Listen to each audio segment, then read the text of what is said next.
It's a brand new year, and you've made the decision. Yes, you have decided you are going to change the way you train your salespeople.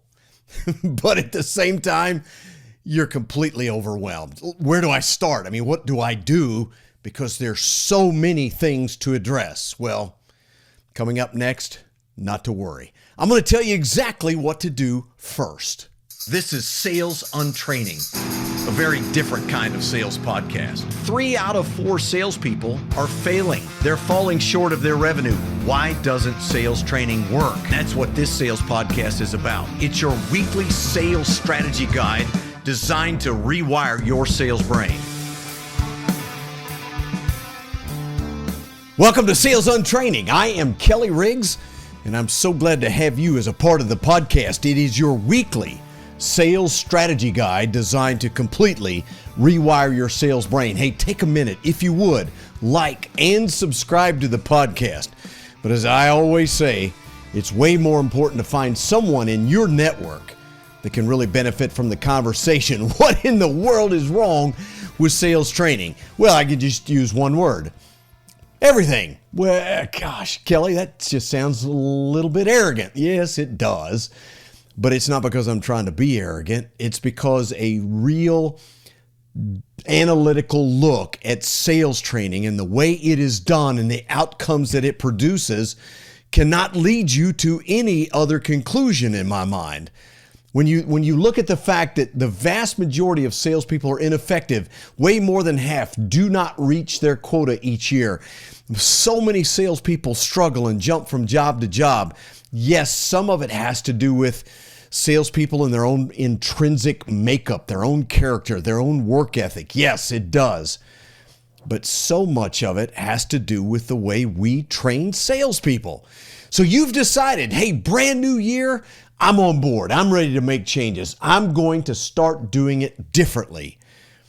Except I have no idea where to start because, listen, there's just so many things. You've got a whole list of notes that you've made of things that we've talked about, that things that you've looked at and said, yes, we are guilty of doing those things and you want to change. So where in the world would I start? Well, let's start from the very beginning, because from the very beginning, when I got into selling, they were doing the same thing they're doing today. By and large, all sales training starts with product training.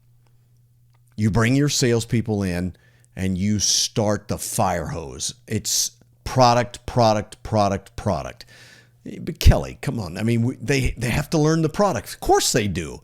But the way you do it matters. It matters a lot. And this is a fundamental systemic change you can make right now.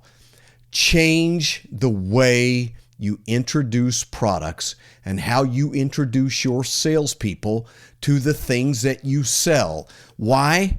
Well, listen, fundamentally, I've been saying this for 25 or 30 years since I started training, managing salespeople all the way up into the present day, 20 years of doing what I do now, saying this over and over and over again, hoping that people will emblazon it in their head, and that is this. People don't buy products. I mean, this is fundamental sales 101. People don't buy products. Stop. They're not buying your product. So why do you spend all of your time teaching your people all the details of your product? So in case you're new to the show or you still are not quite convinced, and you're thinking, what do you mean they don't buy? That's what we sell. We sell products. Of course they buy our products. No, they don't. Sorry, they don't. They buy outcomes. They buy what your product does for them. And so what they're looking for is the best version of what your product will do for them. Is it your version? Is it a competitor's version? Which version of the product line family group that you sell, which one best serves our needs in terms of outcomes? Because people buy what the products do for them. In the 80s, Ziegler famously said, and he actually got it from someone else in the marketing business. He paraphrased it. But what he said is that people don't buy quarter-inch drill bits. They buy quarter-inch holes. I am betting you have heard that. If not, you've heard a version of it.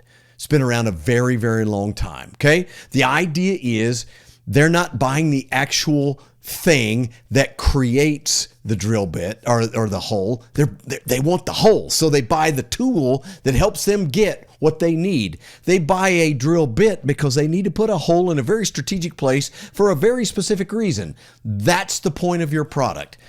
And that's exactly what you've got to ask yourself. What outcomes does our product create? That's where you should start your sales training, because if you start with the outcomes and work backwards, it will make so much more sense to the salesperson, and they will learn what is most important and what comes first, because you'll be training them over and over and over. Listen, what we care about is that you understand what our products do for our clients. So let's start as an aside. Second big problem is you're trying to train your salespeople on all of your products in a week or two. Stop it. You can't do it. No one can absorb that much information, and that information is not really important anyway. What's important is, what will those products do? So, A, pick your primary or core product group, core product that you sell. And let's start with that, and let's master this thing. Okay, Kelly, we sell lots of products. I mean, come on. Well, unless you're a retail store with thousands upon thousands of SKUs, you probably have a core product line or a primary product group. That's where you start. Go look at your sales. Where's the vast majority of your sales? Well, it's in this product group. Let's start there. Now, in that core product group, where's most of the sales? Let's start with that product. I mean, you want to indoctrinate them into the product that moves the needle the most for your entire company. Let's start there. So you take that product and you start thinking about exactly, what does this product do? What are the primary benefits of the product for the customer? Not the way you sell it, not detailing the product. Here are the prime benefits of our product. Not like that. It's exactly, what does the product do for your client? What are they buying? What's important to them? Is it storage? Is it speed? Is it inventory space saved? Is it efficiency, effectiveness? What is it? Is it the ability to gather an incredible amount of detail in a very fast, economical, efficient way and put it on a dashboard and digest exactly the key KPIs that your software package will produce? Whatever it is it faster throughput? Is it better presentation or packaging or whatever? Your clients are buying something specifically that your product creates for them. Your salespeople need to understand what that is. When they understand that, you can demonstrate it for them. You can show them how your product does that. You can show them why it's important to the client. See, what we're doing is starting with client outcomes, and that's the way their brain should work anyway. I mean, think about it. Let's fast forward for a moment. We go in to make a sales call. We do discovery. We begin to talk about the kinds of challenges that they're facing. We have a lead. We know that they're interested in our product line for specific reasons. They've got a specific application that they're looking at, and you know that your product will help them achieve those outcomes. It's the outcomes that you want to talk about.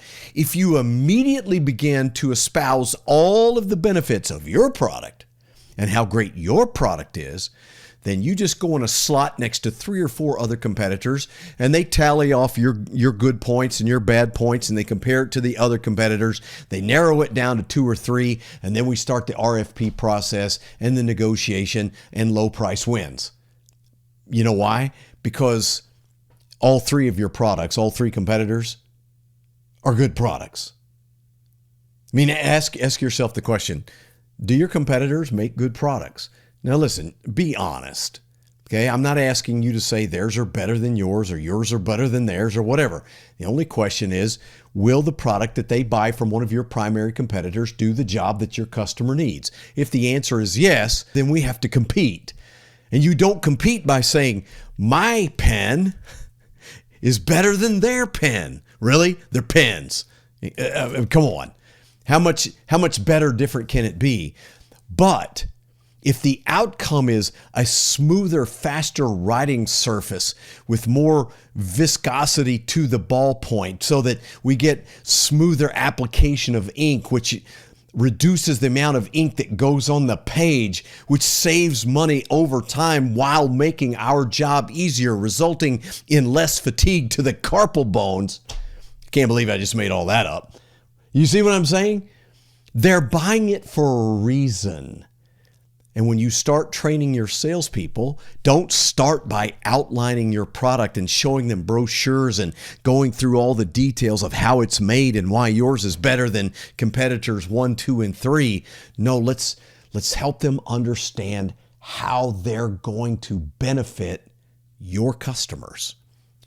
That's where the magic happens. Because you're intrinsically embedding into their brain that your objective as a salesperson is to find out about your customer, what they need, what's important to them, and how I can relate it to the outcomes that we create with our product line. Now, if I start that way, and by the way, utilize real customers and real success stories that we currently have with our products, now I'm not only learning outcomes and applications, but I'm putting it into context of real customers that we have. So you are teaching them success stories as you go along. Now, they catalog 3 or 4 or 5 of these success stories. They learn exactly what your products do, why they do it, what your design principle was to create these outcomes, how those design principles are your approach to developing that product, how it's different than your competitors. Now we're getting somewhere. Now we can actually go look at the actual product. We say, okay, remember that we create this outcome. This is the product that does that. Now let's talk about how we get there. But because my brain already has a context and it already understands the important outcome that we're trying to create for a client, and because you would have shown them how to acquire the knowledge of what those outcomes should be or what the customer's looking for, now I can actually learn the product. At the same time, you're helping them to understand that it's not the product. This is not what they're buying. This is just our means to an end. This is the way we get to that outcome. This is a very, very simple fix. It's a simple transition. And it starts with looking at your core product and sitting down with product engineers and marketing people and your sales team and your boss, whomever, and saying, what is this product for? What does it do for our customers? And why do our customers use it and continue to buy it? What outcomes are they trying to create? Number one. Number two, what then are the applications for the product? In what varieties of usages can it be applied to a specific customer? So, because we're talking about any kind of product generically speaking, but products can be applied in different ways in different applications. By teaching them the different applications and why each one matters to different types of clients, you're beginning to create an expertise in them rather than teaching them simply how to detail a product. Detailing a product simply means that I can tell you what the pieces and parts are and what it's made and comprised of and how it goes together. So what? If I don't have an understanding of the outcomes and the applications for the product, then we don't pay salespeople just to share information about the product. We hire salespeople, we train them to sell our product in the midst of fierce competition against other competitors who want the business as much as we do, and we need to get all of the value that our product deserves based on the outcomes that it creates. Understand, the reason that the vast majority of salespeople sell on price is because all they're selling is a product. And so if product 1, 2, 3, and 4 are all very similar, then in the customer's mind, any one of these products will work. Now the question is, which one do I like the best based on a range of features? Product A has these, but not these. Product B has these, but not these, but it has some of these. So it's a cross section of which one, and I get locked into a particular feature and I decide that's the one I want, but they cost more. So I go tell them, I want your product, but I want it at their price. And if you want the deal today, you'll have to give me that price. What do they fight back with? Well, yeah, but we've got the one super special, cool feature that nobody else has. Yes, I know. Love to have it, but it's not a deal breaker. Okay, so if I have to buy the other competitor's product to save my 6, 8, 10, 12%, I will. Are they bluffing? You have no idea.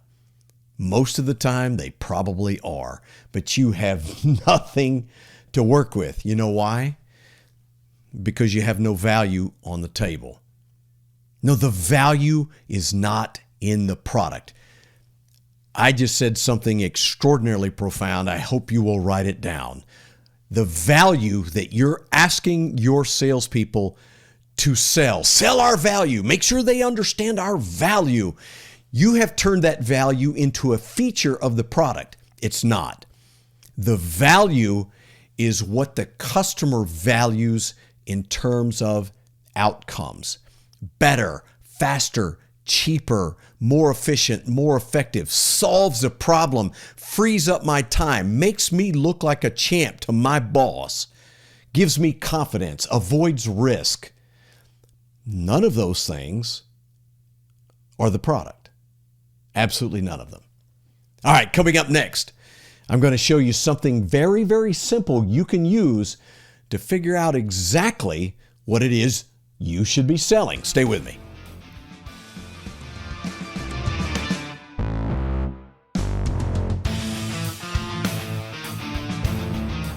Hey, thanks for making Sales Untraining your first listen of the week.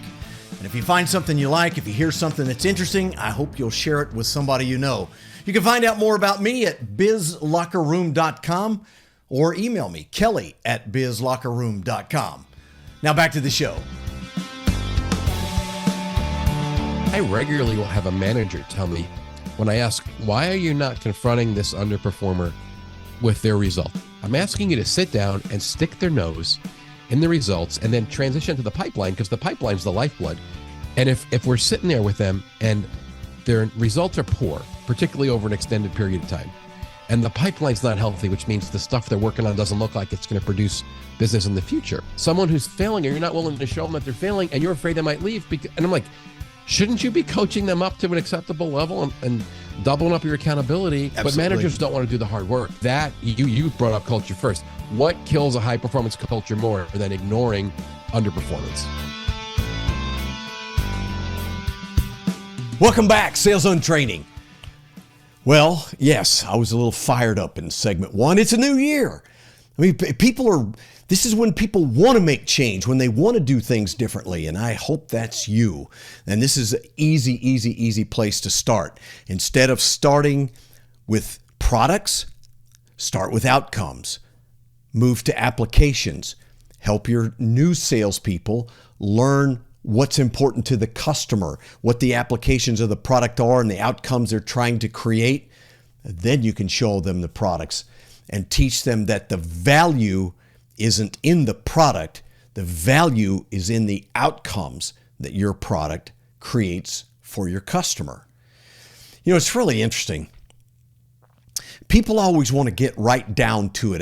Maybe that's human nature. And by that, I mean, it's like, well, hey, let's get down to it. Show me the product. Let's talk about the product. Show me how the product works. I just want to see the product.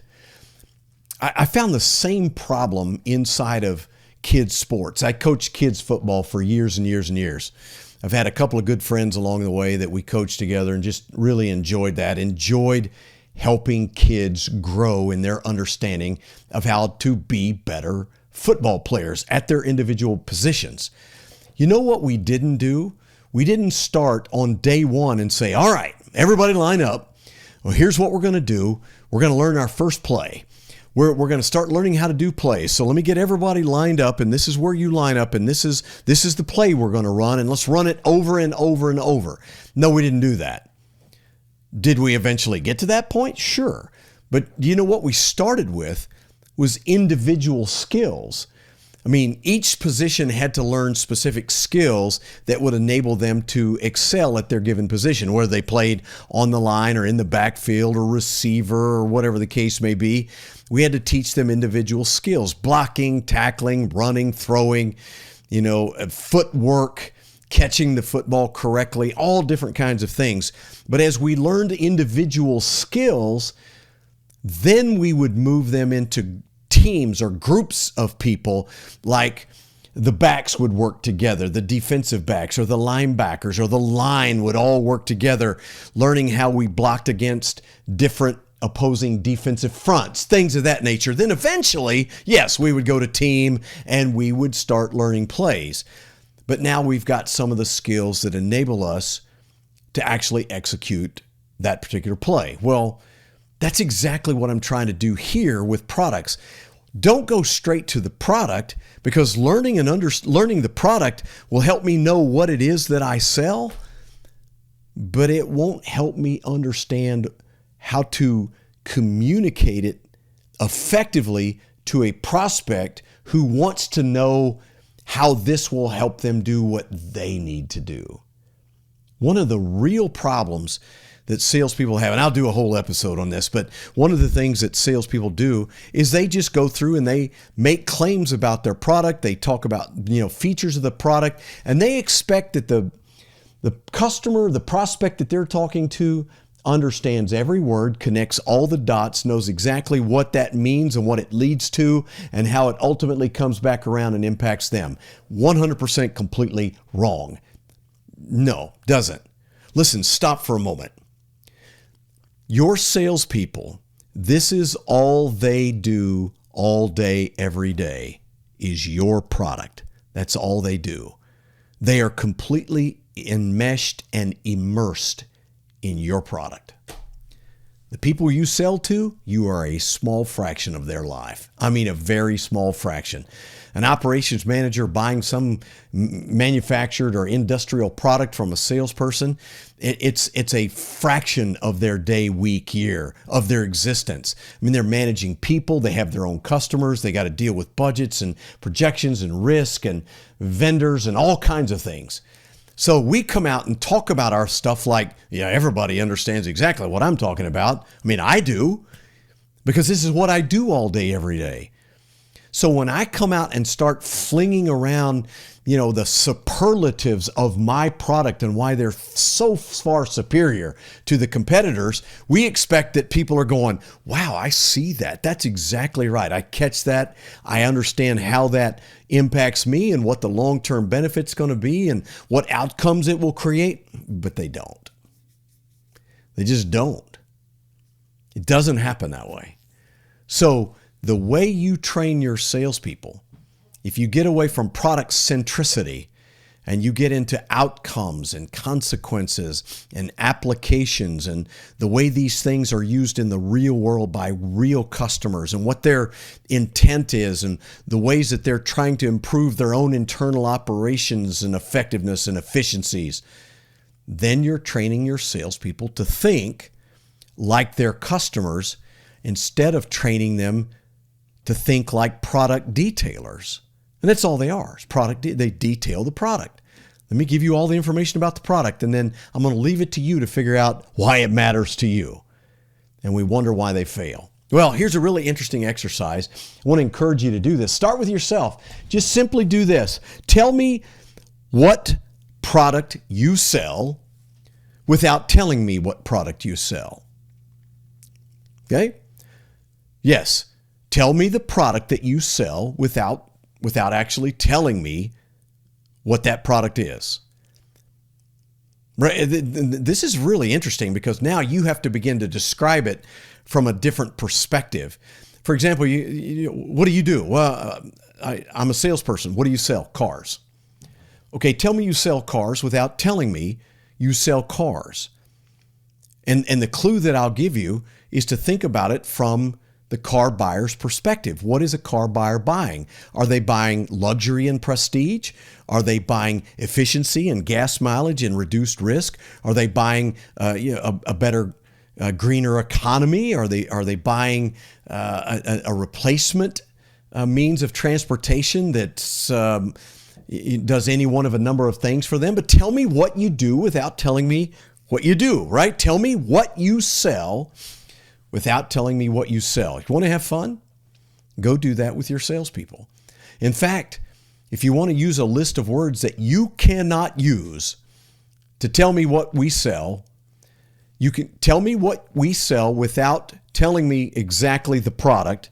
And here are several words you can't use. Like you can't use automobile or car or name any number of things, V8 engines or EV or any of those things. Tell me what I want you to do is tell me what we sell from the client's perspective, your customer, your prospect, from their perspective.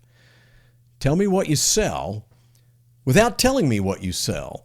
And that will change the way your brain thinks about what it is that you're selling. And if they're struggling, say, okay, tell me what we sell by describing the outcomes that we provide for our customers without mentioning the actual product or any of the names that go with our product. Make it an exercise.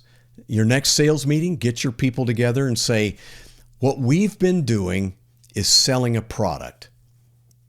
And customers don't buy products. The product is a means to an end. We've got to figure out what the end is. Hey, been great to have you. We'll see you next time on Sales Untraining.